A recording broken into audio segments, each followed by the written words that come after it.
Hello, everybody, and welcome to Module 3, Evaluating Entrepreneurial Opportunities. I am your instructor, Dr. J.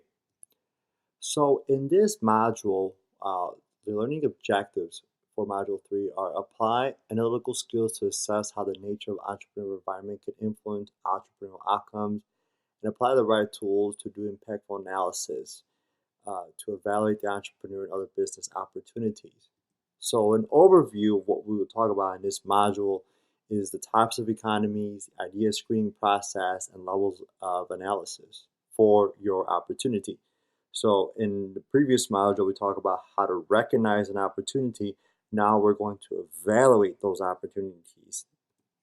So there are various types of economies, and in this module, we're going to talk about four economies. We're talking about Bazaar-type economy, a firm-type economy, new economy, and the sharing economy. So a bazaar-type economy is strongly affected by relationships and networks. For those of you in the United States and other major countries such as Canada, Great Britain, right, most people sometimes don't go to bazaar-style places to get their groceries or to buy their products or whatever they need to. But in some countries, that is a way of doing business. It's the economy. I know, for example, for me, my family comes from Mexico. They're from my background. My parents are from Mexico, and so when I go to Mexico and visit family, I've been to these styles. There's this basic economy there, a bazaar style type of economy there. It's not the major, but it's a big part of the Mexican economy there. And so in these types of economies, it's a social, culture, and economic system in which the physical clustering of vendors facilitates the consumer's comparative information search, right? So you're not wasting your time when you walk into these places, right? As a consumer, you're not having to go park your car and then look for one thing and then get in your car and look for another thing. Like everything is there that you need, almost for a sense, right? Business is strongly affected by relationships and networks. It's a very consumer-based style way. It's basically a way of life and culture and societal system, right? Buyers and sellers seek to maintain a long-term relationship with each other. There's really no competition between vendors. Vendors don't consider other vendors to be rivals, right? There's little interest or advantage of differentiating their product, right? You're not really competing on price because almost the price at these types of economies is almost the same.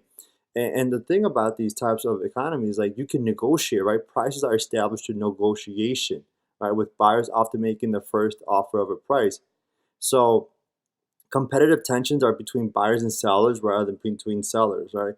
So if I'm a vendor in this style of economy, I'm not competing against the next vendor next to me. I'm competing against the consumer who's trying to buy from me, probably trying to lowball me, right, as to a different price. And so, that's the style of economy there for Bazaar's type, right? A firm type, right, is an economics institution which location is a competitive advantage. So think about it like a shopping mall, right? Exclusive clause protects the vendor, limiting competition, right? Business takes primarily within a set of impersonally defined institutions. So the flow of commerce is a major function of this type of economy. So this is, of course, where the price paid and the level of service provided is established by the seller. Products and services are standardized, and this leads to an efficiency that in turn allows to be a competitive pricing. So that, firm type is, the stores, you walk in there, the prices are set. You can't really negotiate the price. You can't go up to the counter and tell the clerk or the person behind the register, hey, I want to, I saw that the price was $20 for this shirt, but I want to pay $10 for the shirt. Like, no, the price is set what it is, and either you buy it or you leave it, whatever you choose to decide to, right? So that's the firm type of economy. So that's what it is.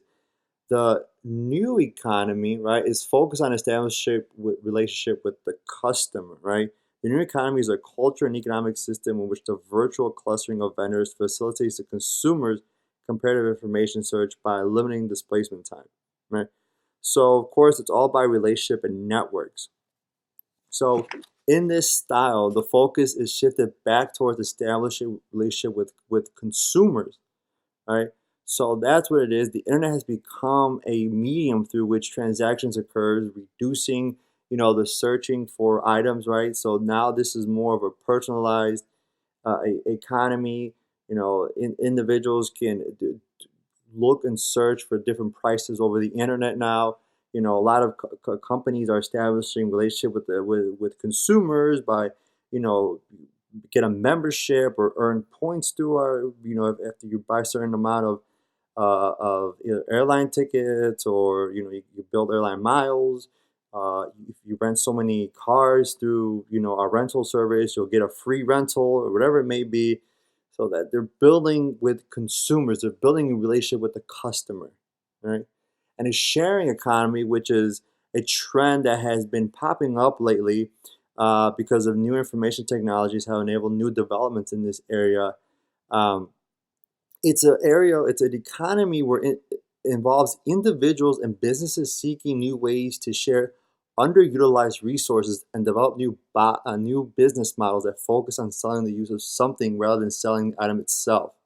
So, for example, if I have a three-bedroom house and I have a room that's empty, right, in a sharing economy, I'm going to put that extra room in a site such as like Airbnb and rent it out, because hey, that room is just sitting there. I don't really use it. Why not just put an Airbnb in there and make some money off that place? Help me pay my bills. So that's another thing. Another way is I have a car. You can make some extra cash by being an Uber driver or a Lyft driver, right?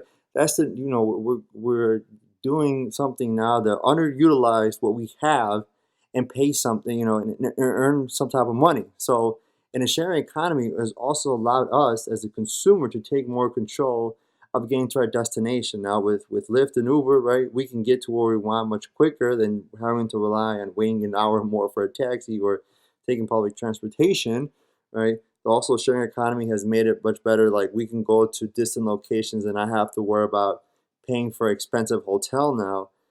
So it's created a new economy and has created a new source of supply and accommodations for travelers, and getting away from the traditional hotels and getting away from the traditional bed and breakfast places and getting away from the traditional taxi services. Right now, it's coming new with the new sharing economy. So, how do I screen my ideas? We talked about in module two about the essentially searching by four models. We talked about analyzing societal level trends, right? What are the political factors, or the economic factors, and the social factors, and technological factors? Again, you can go back to module two where I discuss it more in thorough, but just briefly mentioning it in this module, right? Laws are changing, so can my business survive what the current climate is the current political climate or the current regulations are? What are the economic factors? If I look at the economy and there is a lot of disposable income and I'm offering a luxury service, more than likely my business may survive, right?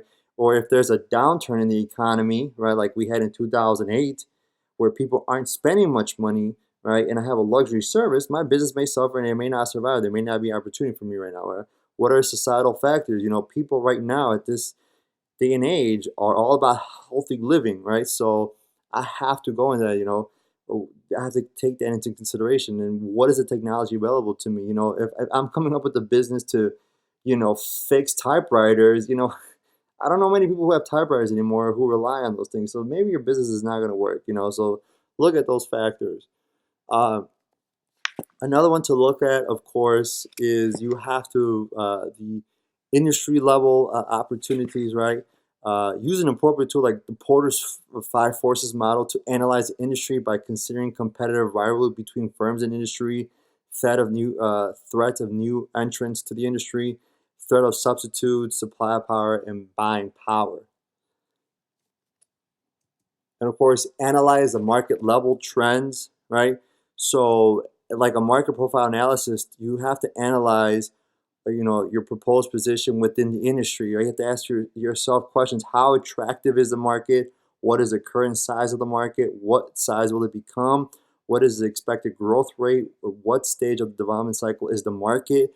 So you have to analyze the market. See, if you're getting into the newspaper industry and you're saying, well, my new startup is going to be a physical newspaper company, I'm gonna be like, well, you're getting into the wrong market because that's just a downward market. Nobody really is buying news. A lot of newspaper companies have shut down or have become all digital or been bought off. So you have to analyze your market. You have to do your research. Like, is my market going up, down? Is it staying stagnant? You have to do your research because you don't want to get into a market that's going on the downwards. You want to get into a market that's going up and slowly going up because you want to be in the market that's going to make you money. So another way is the firm level, analyze firm level trends to help develop strategies, right? You can do a TOWS matrix, right? And that matrix, of course, is all about is about developing strategies to leverage strengths to take advantages of opportunities, level strengths to overcome threats, mitigate weaknesses by taking advantage of opportunities, mitigate weaknesses while minimizing the potential threats or the potential outcomes for threats. And of course, the SWOT analysis, identify organizational strength and weaknesses and external opportunities and threats, right? So you have to your business, your opportunity, right? You have to do one of these things. I would highly recommend doing the SWOT analysis, which is one of the famous one. You have to analyze your strength, your weaknesses, your opportunities, and your threat. You have to analyze all that stuff. You just can't go on at a blank slate and pretend that everything's going to be perfect and there's no threats. You have no weaknesses because there's always threats. There's always weaknesses. You have some strength and you have some opportunities, but you also have to recognize the good and the bad, right? Because if you don't, your business is probably more than likely not going to succeed if you don't do any type of analysis, right? So that, of course, wraps up the evaluating entrepreneurial opportunities for this. So that wraps up Module 3. And in the next module, in Module 4, we'll be talking about innovation and entrepreneurship.